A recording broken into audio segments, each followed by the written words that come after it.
ஆபிரகாமுக்கு பின்பாக ஈசாக்கு இருக்கிறார். ஈசாக்கு காலத்துல ஒரு பஞ்சம் வருது.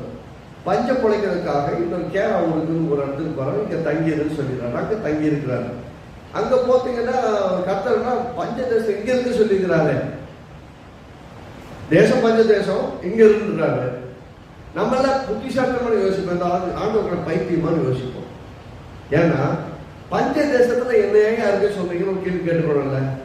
அந்த ஆள் ஒண்ணு கேட்கல. ஏன்னா ஏற்கனவே தெரியும், கையை காலையும் கட்டிட்டு கட்டி தூக்கி வெட்ட போகும்போது நீ உன் குமாரனை பலியிடாத, உன் குமாரனை பெரிய சந்ததி ஆக்குவேன்னு ஒருத்த வாக்கு பண்ணவரு யாருன்னு அவனுக்கு தெரியும். ஏன்னா விவரமா கேட்டா பாருங்க, எல்லாம் கட்டை எல்லாமே வச்சிருக்கப்பா, கத்தி இருக்கு கட்டை இருக்கு, ஆடுங்க.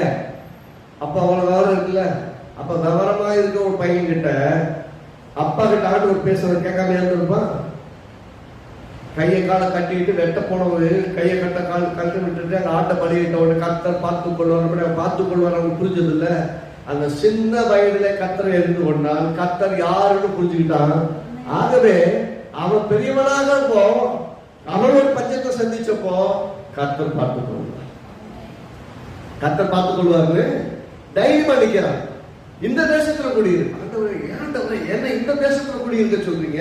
நீங்க தான் பஞ்சத்துல இருக்குது, இங்க போய் குடியிருக்க சொல்றீங்க. நீங்க குடியிருப்பான். அந்த இடத்துல குடியிருக்கிறான். அந்த இடத்துல குடியிருந்தாலும் சும்மா ஆண்டவரே வானத்தை திறந்துதான் கொடுங்க கிடையாது. இவன் போய் என்ன பண்றான்னா நிலத்தை தோன்றான், நிலத்தை ஊதுறான், நிலத்துல விதைக்கிறான். அந்த தேசத்துல இருக்கவங்களும் விதைக்கிறாங்க, இவனும் விதைக்கிறான்.